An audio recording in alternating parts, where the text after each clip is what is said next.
Salut l'équipe, n'écoutez pas les vendeurs de rêves sur Bitcoin les gars, on va parler de ça ce matin parce que j'entends beaucoup de targets hyper farfelus.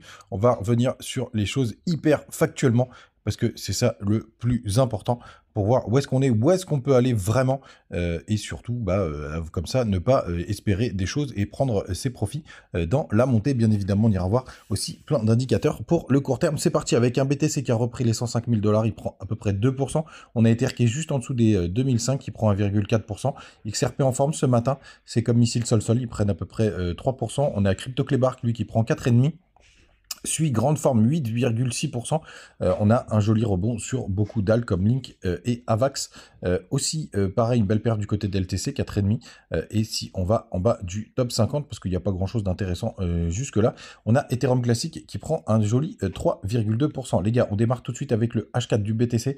Pourquoi le H4? Parce que tout simplement, on est en train de respecter une trendline assez propre, hein.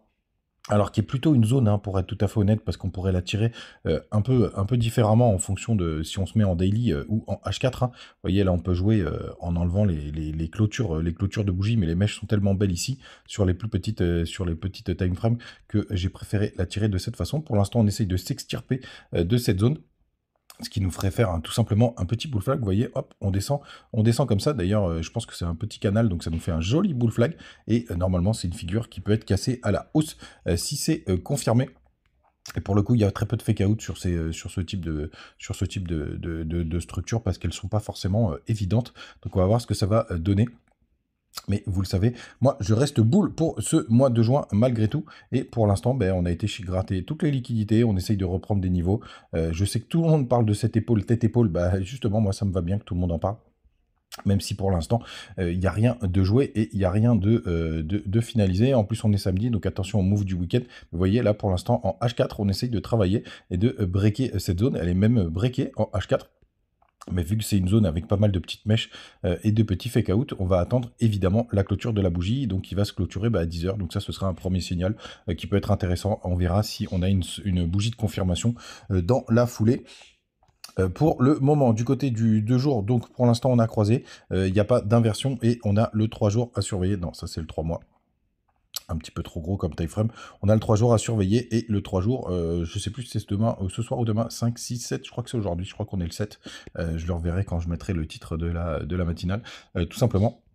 Et d'ailleurs, vous voyez, en 3 jours, hein, c'est pas clair et net, hein, cette petite trendline. Peut-être en daily, c'est pareil. Pour le coup, on a un plus gros corps de bougie, mais c'est plutôt chouette. Je vous invite à la tracer et à la surveiller si ça vous intéresse. Du côté des autres indicateurs, 160 millions de liquidation, donc c'est très faible. On est dans le neutre du côté du crypto fear and greed, donc ça c'est plutôt une bonne nouvelle. On a les fundings qui sont négatifs. On fait encore des nouveaux plus bas du côté du Bitcoin, du nombre de Bitcoin sur les échangeurs. Regardez, on est à 2,9 millions. C'est vraiment une très très bonne nouvelle. Malheureusement, c'est plutôt une bonne nouvelle pour BTC. Et les alts sont toujours à la traîne en train de faire la gueule. Avant de parler du sujet du jour, on va aller checker quand même 2-3 trucs.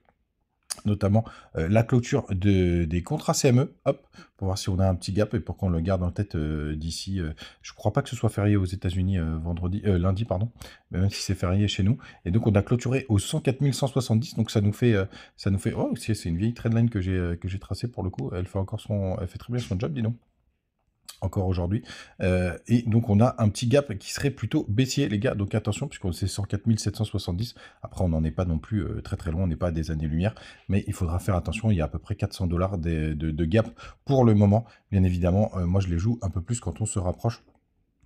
Tout simplement de la fin quand on se rapproche, pardon, le dimanche soir, quand on se rapproche de la réouverture. Cette petite trendline, je vous la montre parce qu'elle fait toujours vraiment, je pense que finalement ça va être la bosse. Vous voyez cette petite trendline bleue qui part comme ça, hop. Je pense qu'il va falloir vraiment faire attention si on fait un nouveau plus haut et qu'on vient taper dessus, les gars. Beaucoup moins, d'ailleurs, je sais que je vous parle d'une autre trendline aussi. On va passer en weekly. Du côté du RSI, ah non, c'est la même. Ah oui, non, c'est vrai qu'il y a la grosse rouge qui est là. Aussi, si jamais on a une deuxième jambe, pourquoi pas sur cette fin d'année. Il y en a de plus en plus qui en parlent, c'est pour ça aussi que ça m'inquiète de plus en plus, pour être tout à fait honnête, tout simplement. Mais on a au moins 2 trendlines, donc pour la version faible, on peut aller chercher assez rapidement, hein, pour le coup, sur ce mois de juin. Et pour la version haute, bah là, ça nous ferait quand même une belle impulsion du côté du BTC. Et ça, ce serait plutôt chouette. Donc, le sujet du jour, les gars, parce que j'entends beaucoup de targets farfelus. Et on va faire, une approche hyper factuelle pour que vous compreniez bien. Donc, on va prendre le point bas de 2012. Vous voyez, hop, quand on a eu un magnifique bull run, on est passé donc de 2 dollars tout simplement à 1100 dollars. Donc je vous laisse faire le calcul, mais ça fait à peu près un fois 500, tout simplement. Hein, je le fais à peu près parce que ça suffit largement pour l'analyse. Vous voyez, on a fait un fois 500, d'accord? Ensuite, le bull run suivant, on est passé de 150 dollars, grosso modo, à 19 000 dollars. Donc ça fait presque, ça fait un fois 100, un peu plus de fois 100, à peu près fois 120. En fonction de comment on prend les mèches, etc. Mais vous voyez déjà, on est passé de x500 à x100, grosso modo. Et en 2021, 2020-2021, on est passé de 3000 dollars à, on va prendre le point haut, à 70 000 dollars. Donc ça vous fait quasiment un x20, un peu plus de x20. Tout simplement. Donc pareil, x20, les gars, d'accord? Donc ici, si on est censé diminuer la volatilité, et quand même assez drastiquement, hein. Souvenez-vous, on est passé de x500 à x100 et de x100 à x20. Donc à chaque fois, tiens d'ailleurs, je n'avais pas calculé, mais ça fait, on divise par 5. Tiens, très intéressant. On a divisé par 5 à chaque fois, x100 à x20, mais ça marche pas. De toute façon, sur ce bull run, c'est plutôt bien. Donc ça veut dire que si on fait x20 divisé par 5, ça ferait x4. Donc déjà, la bonne nouvelle, c'est que ça marche pas, et au contraire, on fait plus. Donc là, on est quasiment à x8, à peu près, et ça voudrait dire que si on diminue vraiment la volatilité, on fait un x10. Sur du bottom au top, c'est un peu moins, on va dire, facile à calculer, mais grosso modo, ce sera assez logique de faire un x10, ce qui nous emmènerait aux 150 000 dollars. Si on fait un peu plus, tant mieux, mais déjà, ça nous donne une target un peu plus réaliste aux 150 000 dollars. Si on fait pareil avec les tops, donc le top de ce bull run, vous voyez, hop, c'était à 1100 dollars et on est passé à 19 000, allez, à 20 000 dollars pour que ce soit plus simple à calculer. Donc on a fait x20, d'accord? Le suivant, on est passé de, de 20 000 dollars à 70 000 dollars, donc fois à peu près 3,5, d'accord? Donc aujourd'hui, tous ceux qui, pour moi, vous vendent un truc qui fait plus de fois 3,5, pour moi, c'est pas possible. C'est pas possible parce que on voit que les bull runs sont surtout en train de diminuer. Là, au mieux, ça voudrait dire qu'on ferait un x3 et ce serait pas énorme la différence avec l'ancien bull run. Donc moi, je planche plutôt pour un maximum x2, x2,5. Donc x3, 3 x 7, 21, ça ferait 200 000 dollars. Donc 200 000, c'est une target qui est possible, mais qui me paraît hyper bullish. Pour moi, la réponse, elle est plutôt entre x2 et x2,5. Bah, tout simplement, x2, ça fait 140 000 dollars.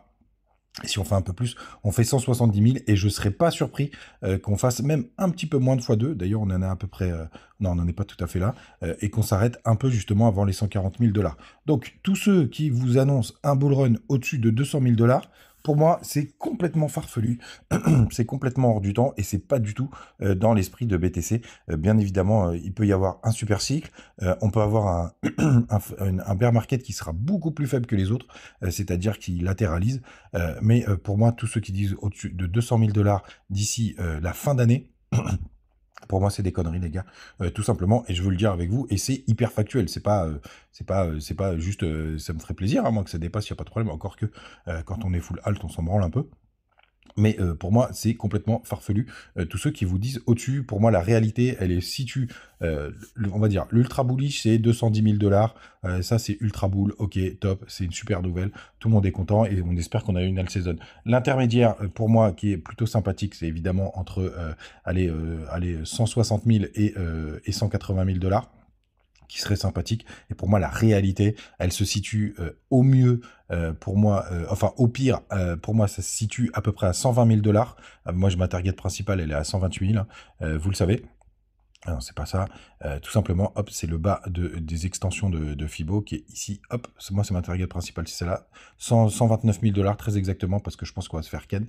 Et d'ailleurs, si c'est en fin d'année, vous voyez, il y a une confluence.